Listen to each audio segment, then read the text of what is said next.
It's like, you know when it's cold, because the first thing I say whenever it's cold in a video is that it's cold. Because I just can't stop talking about how fucking cold it is, because it's just that fucking cold. So for today, I want to talk about YouTube law, which is more just like a general term, because unfortunately, there isn't such thing as YouTube law. There is no law that really governs YouTube in a half-decent way. People are getting fucked right and left because of takedowns and copyrights and shit.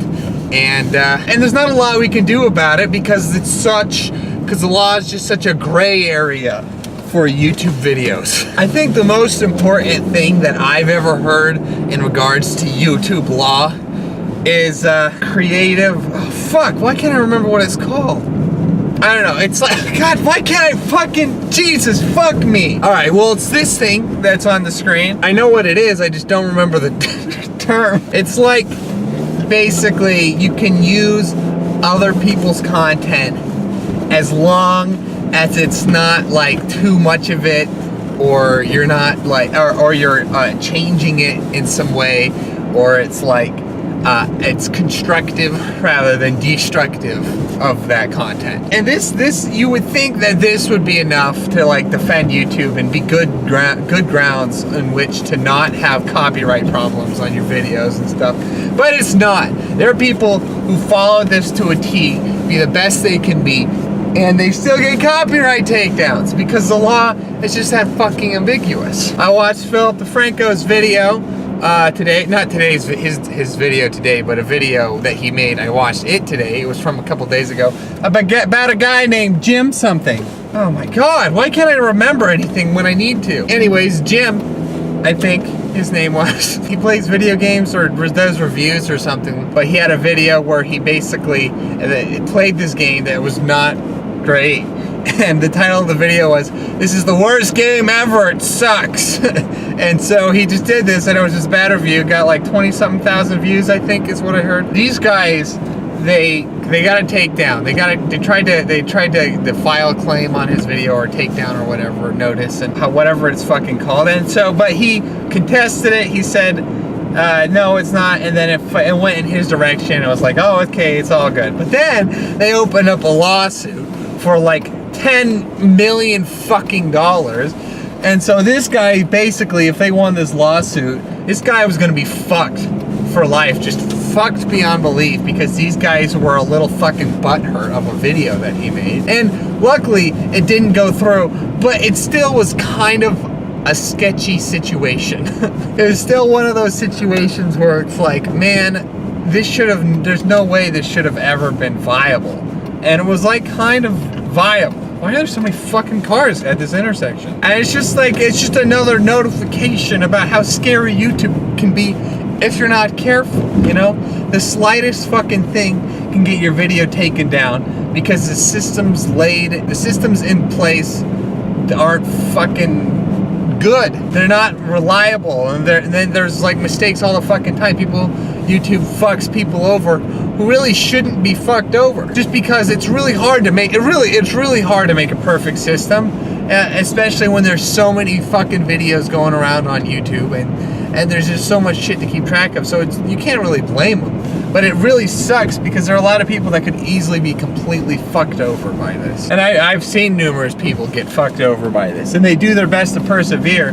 But you know, if it was just a regular guy who was not a big deal, it was on that big of a scale, he'd get steamrolled, and then he'd be fucked over because he'd owe millions of dollars to this company just because he just bad trash talked their game. And it's just stupid as fuck. Yeah, so I'm taking the safe route with this channel. I do like kind of just tickling the dick here and just talking and just doing my life and stupid shit all the time and just putting my opinions out there about big things. There's nothing weird, nothing controversial going on over here, and that's really nice, so I don't have to worry about that. But then again, the channel that I get more views on, and I might be thinking about taking more seriously in the future, is Will the Gamer, which is gaming videos, which is a big problem, which is basically one of the bigger ones, because you just play this entire fucking game and if they want, they can have a fucking problem with it.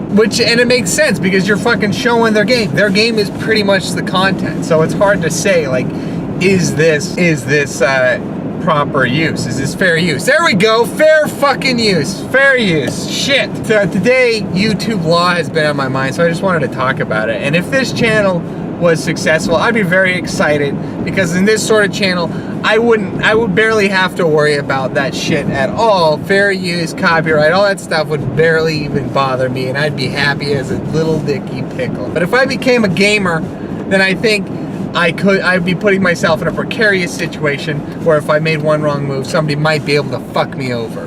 Though this case did go in the lawsuit did go in his direction. It was all good, so maybe it's not that huge of a deal. But there are these huge corporations with great lawyers who can just get mad at you and fuck you over if they tried really hard, and it's possible for you to get fucked, you know? So it's scary. It's a scary thing, and I really love YouTube, and I'm fucking dedicating my life to it because God knows why. And you know, I want to make there are a lot of issues here that make me nervous. They do. It makes me nervous. YouTube is by no means a reliable job. Everyone who is a YouTuber feels that way, but there's a lot of potential in it, so I still want to do this. But gosh, it's so nerve-wracking sometimes watching all the shit that goes down. Like yesterday's video that I made about the unboxing, where I didn't even say the Taco Bell because I just knew that if attention was drawn to that video and I had too much shit going on in there, I'd get in a lot of trouble. And there's a Pepsi logo, there's a KFC logo in it, and I said the name of the fucking food. Saying it now is no fucking big deal, it isn't. But actually having the product there and talking about it and like using their product as like a draw-in thing to get people to watch my video, if it takes a big enough role, then I just have video get taken down. So I was trying to be really careful not to do that. It was just a joke video about unboxing anyways. So it wasn't really about Taco Bell, though I did talk for like a solid, what, 5 to 6 minutes about it. So, I mean, it was a kind of a commentary. Okay, whatever. I'm here now and I decided to stop driving. So I'm just sitting here and I really said all I wanted to say. I just think YouTube law is a big issue for a lot of us people who are fans of YouTube and for YouTube creators. And I want you guys to think about this, okay? Think about it. And think, maybe I should help Will get successful on this channel so that he doesn't have to worry about copyright on his other channel. Okay, no, that's stupid. You don't have to do that. There needs to be a whole new YouTube-specific government.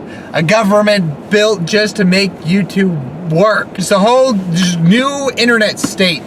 Is that a thing that could be? Probably not. That's an interesting idea, though, having a whole state dedicated to something on the internet. That I guess something like that could be possible. Could be, whatever. I'm done. So, see you guys tomorrow.